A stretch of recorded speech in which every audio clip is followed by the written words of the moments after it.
আজ আপনাদের সাথে শেয়ার করছি চিকেন পোলাও রেসিপি।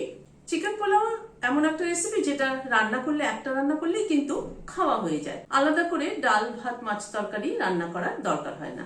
আর একঘেয়েমি ডাল ভাত মাছ তরকারি খাওয়ার থেকে একটু মুখের স্বাদটাও বদলায়। চলুন তাহলে দেখতে থাকি কি কি দিয়ে বানালাম।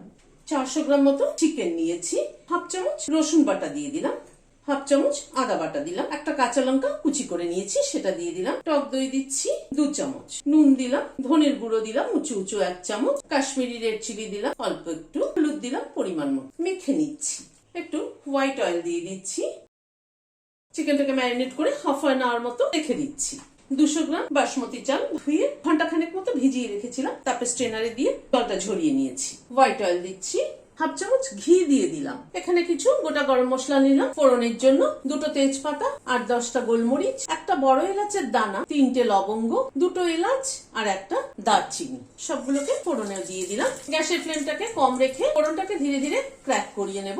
এই গরম মশলার গন্ধটা যত ভালো বেরোবে তত কিন্তু পোলাওর ফ্লেভারটা ভালো হবে। আর এখানে একটা পেঁয়াজ কুচি করে নিয়েছি সেটা দিয়ে দিলাম। পেঁয়াজটাকে মিনিট খানেক একটু নাড়াচাড়া করে নিলাম। হাফ চামচ রসুন বাটা দিলাম, হাফ চামচ আদা বাটা দিলাম।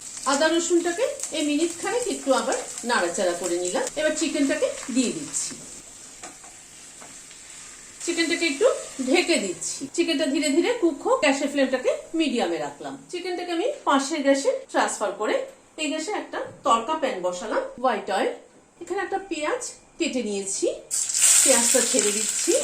পেঁয়াজটাকে ভেজে নিচ্ছি, মানে বেরেস্তা করে নিচ্ছি। আমি এটার মধ্যে করছি এই কারণেই যে অল্প তেলে করা হবে বলে পেঁয়াজটাকে লাল করে ভেজে নিলাম। 10-12 মিনিট মতো চিকেনটা ঢাকা ছিল, ঢাকাটা খুলছি।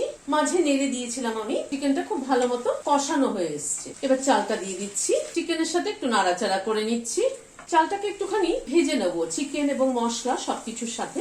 মিনিট 2-3 মতো চালটাকে ভেজে নিলাম। গরম জল দিয়ে দিচ্ছি, একটু নুন দিয়ে দিলাম, ঢাকাটা দিয়ে দিচ্ছি। গ্যাসের ফ্লেমটাকে হাই টু মিডিয়ামে রাখ। প্রায় মিনিট 10 মতো এটা কুক হলো। এটা খুলছি, চালটা সেদ্ধ হলো কিনা একবার একটু দেখে নিচ্ছি। হ্যাঁ, চাল কিন্তু সেদ্ধ হয়ে গিয়েছে। পেঁয়াজ বেরেস্তা ছড়িয়ে দিচ্ছি, খানিকটা ধনেপাতা কুচি দিয়ে দিলাম, 2টো কাঁচা লঙ্কা মাথাটা চিড়ে দিয়ে দিলাম, আর লেবুর রস দিচ্ছি। এখানে একটা পাতি লেবুর হাফটা আমি নিয়েছি। এখানে জলের মাপটা আমি বলে দিচ্ছি, তো আপনারা যখন জলটা দেবেন তখন কিন্তু যেই বাটি মেপে চালটা নেবেন সেই বাটি মেপে তার ডবল জলটা দেবেন। মিশিয়ে দিচ্ছি। গ্যাসের ফ্লেমটাকে বন্ধ করে দিয়ে ঢেকে দিচ্ছি কাঁচা লঙ্কা ধনেপাতা ফ্লেভারটা অ্যাবজর্ব হওয়ার জন্য। ভিডিওটি যদি ভালো লেগে থাকে তাহলে একটা লাইক এবং সাবস্ক্রাইব করার অনুরোধ রইল। আজ তাহলে এখানে শেষ করছি। নমস্কার।